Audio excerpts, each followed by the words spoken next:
FM 89.1, Radio Universidad. Estamos en comunicación telefónica con un especialista por el aumento de casos de COVID de las últimas horas. Nos pareció muy importante tratar este tema con alguien que sabe, ¿no? Entonces, bueno, estamos en comunicación con Juan Pablo Stagnaro, médico infectólogo, miembro de la Sociedad Argentina de Infectología, docente de la Universidad Nacional de La Plata y médico del Hospital Pueblo, de Florencio Varela. ¿Qué tal, Juan Pablo? Vanina y Jorge, los saludamos. ¿Qué tal, Vanina, Jorge? Saludos a ustedes y a toda la audiencia. Un gusto conversar con usted. Bueno, en este día en el que nos enteramos, bueno, ya veníamos viendo una suba importante de casos. Bueno, esta cantidad, ¿no? 16.056 casos de COVID, 124 muertes en las últimas 24 horas. Y, bueno, ¿cuáles son las previsiones que tenemos, no? ¿Cuáles cree usted que serán, que son estos, a qué se deben estos números? Bueno, la respuesta a qué se debe claramente toda patología respiratoria. Cuando más contactos hay entre los individuos, más probabilidad de contagio va a haber. Y la realidad es que sí, el aumento es bastante marcado, incluso para las predicciones que podríamos llegar a tener de lo que sería la famosa segunda o incluso tercera ola de los que están, de lo que algunos ya estamos hablando. El motivo, hay que analizar bien el diagnóstico del grupo etario, principalmente de los nuevos contagiados, para saber si el miedo que existe con el tema de la apertura de las escuelas tiene algo que ver o no en este contexto. Recordemos que uno de los primeros subgrupos de poblaciones analizados en la pandemia fuimos el personal de salud, y más o menos en algún momento llegamos entre el 10 y el 15% de los nuevos contagios, en la época que no teníamos los elementos de protección personal adecuados. Hoy, debido a que la atención médica la disponibilidad de los recursos se normalizó, el personal de salud está con el mismo porcentaje que cualquier grupo de trabajador. Ahora tenemos que saber si este nuevo aumento de contagios son docentes o son niños que concurren a la escuela. Es lo primero que tenemos que analizar. Jorge, ¿alguna pregunta que le quieras hacer? Sí, que como no, un gusto hablar con el doctor. No, simplemente notamos en principio 14.014 el lunes, 10.000 ayer y 16.000 hoy. Martín Barrio Nuevo, que usted lo debe conocer, es el senador correntino que hace la estadística muy interesante, nos contaba que desagregado, desestacionalizado, en realidad la realidad por la carga que hubo de más el domingo, el lunes serían 10.000, el martes 14.000 y hoy 16.000. Viene como, no sé si geométricamente hablando, pero viene exponencialmente creciendo. La lógica indicaría, y cuál es el grado de preocupación como experto suyo, que esto va a seguir así, doctor. Seguramente en la medida que estemos en esta misma situación, digamos, de no conciencia, hay que reconocer que ya las medidas en las cuales se vieron mucho junio, julio del año pasado, no las estamos observando.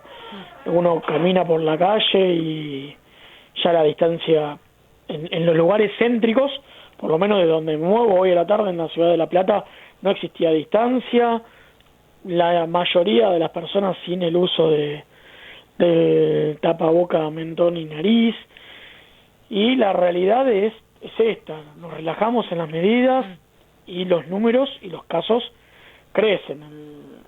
Vamos a ver qué es lo que va a ocurrir con las personas fallecidas. Ya sabemos que más o menos entre 7 y 10 días después del aumento de casos importantes vienen el aumento importante de las personas fallecidas. También tengo que aclarar algo, en el Hospital Mi Pueblo al día de la fecha, si bien hay un aumento de la demanda espontánea en las guardias de pediatría, el aumento es mayor que a fines del año pasado, pero no tan alto como etapas prepandemias.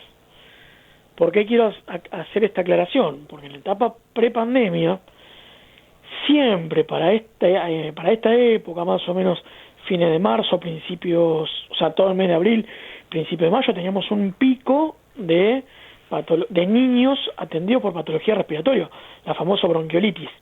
Claro.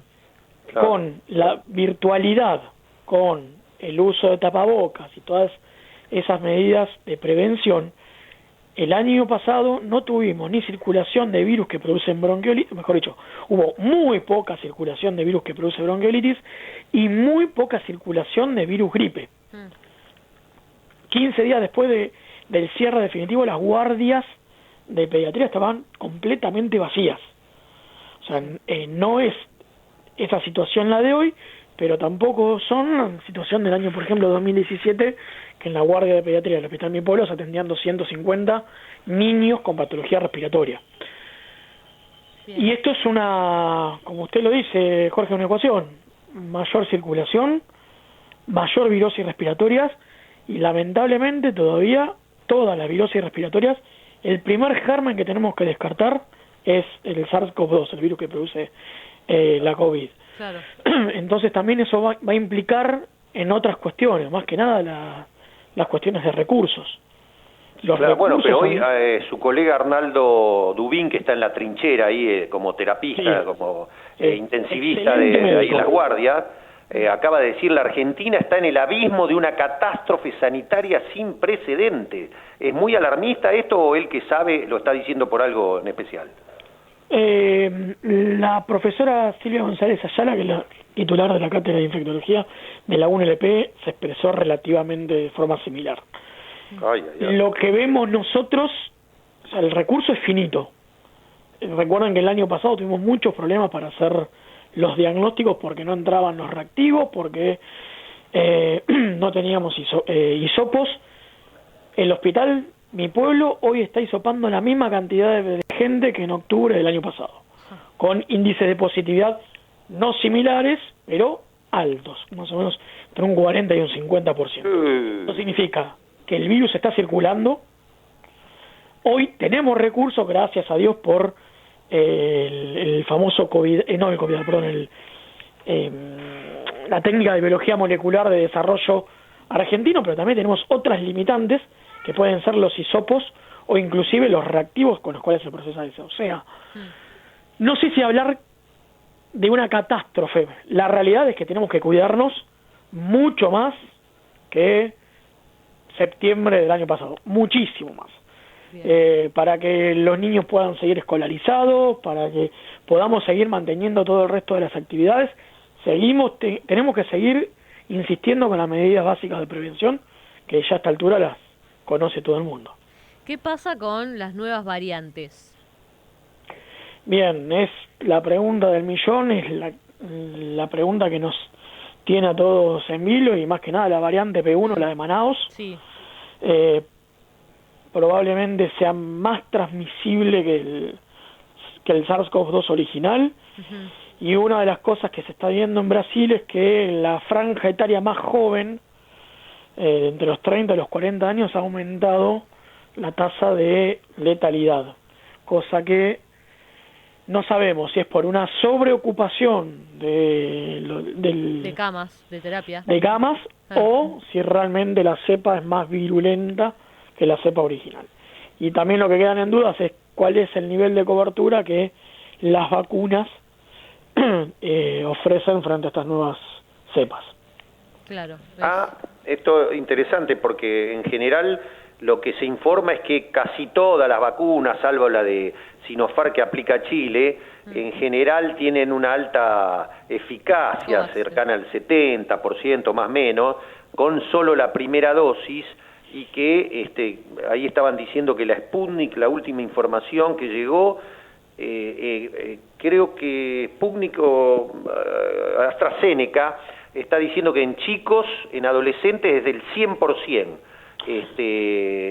Usted corríjame, doctor, yo capaz que estoy diciendo barbaridades, ¿no? Pero ¿esto es así? ¿Cómo sería? A ver. A ver, rápido y sencillo y al pie. La vacuna Pfizer-BioNTech fue la que hoy habló, o mejor dicho, publicó que la eficacia entre los niños de 12 a 15 años es del 100%.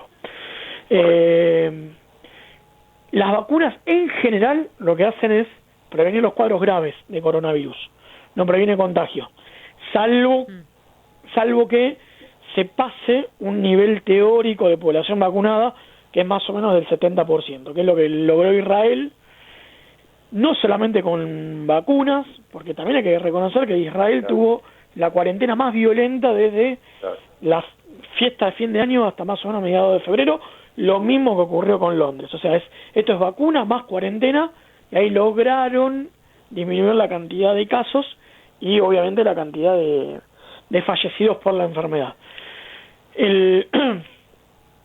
Todavía, como salvo en Brasil, que no se ha logrado vacunar gran cantidad de personas y que es donde se originó la cepa de Manaus, no sabemos realmente con certeza cuál es ese grado de eficacia para las nuevas cepas.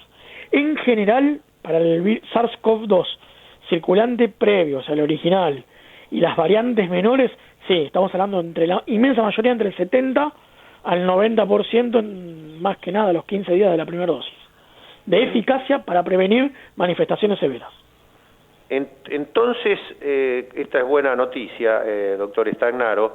¿Puedo colegir que en base a la experiencia israelí y británica, si acá como hasta ahora, vamos a ver la semana que viene, la idea es seguir vacunando por lo menos primera dosis, pero con muy pocas restricciones a la circulación, el porvenir no es el mejor posible?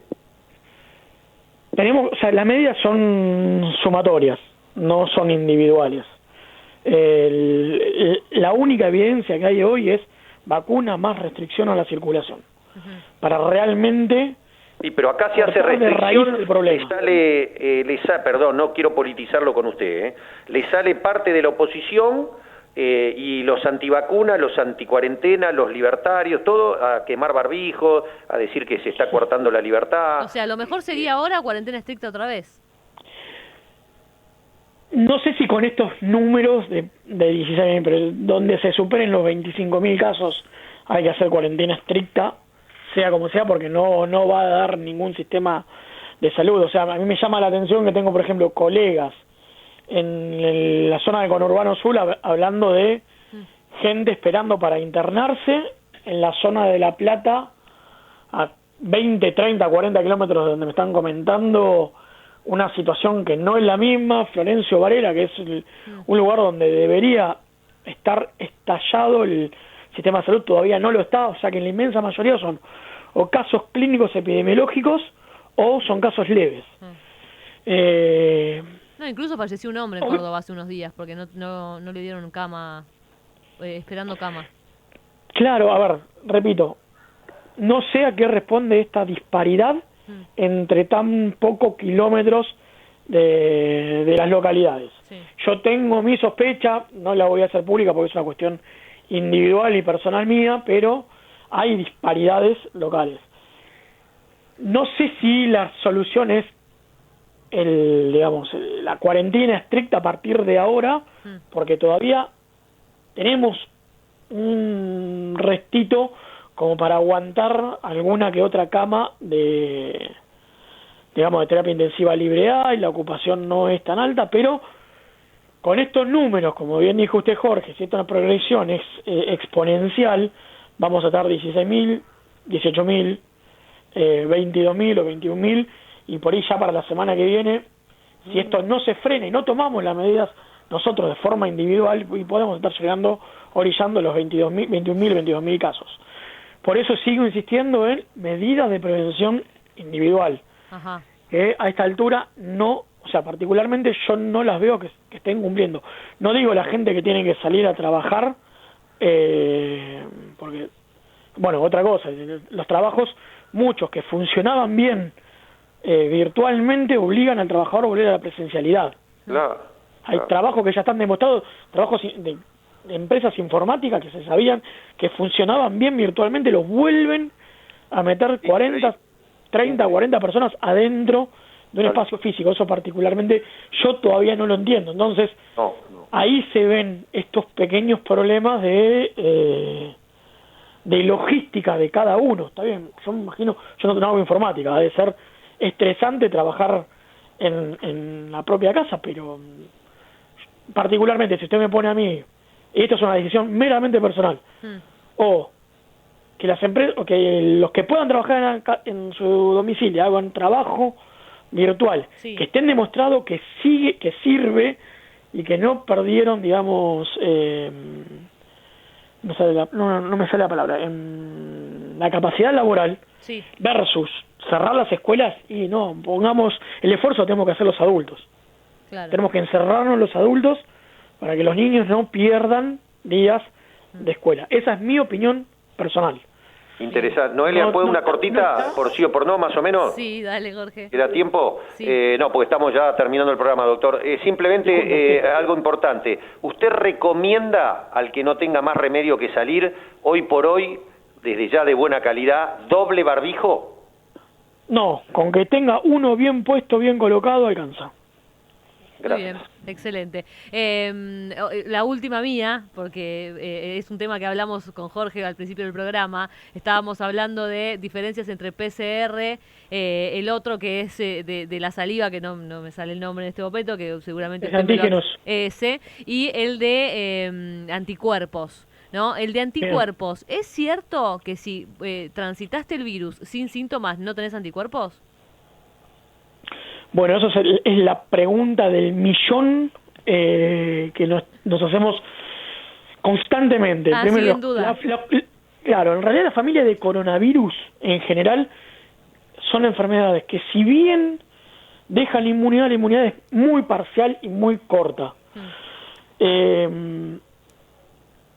El problema es que si vos transitas la enfermedad con el caso clínico compatible, no tenés PCR que demuestre tal situación, muchos de estos cuadros clínicos pueden estar producidos por otros virus.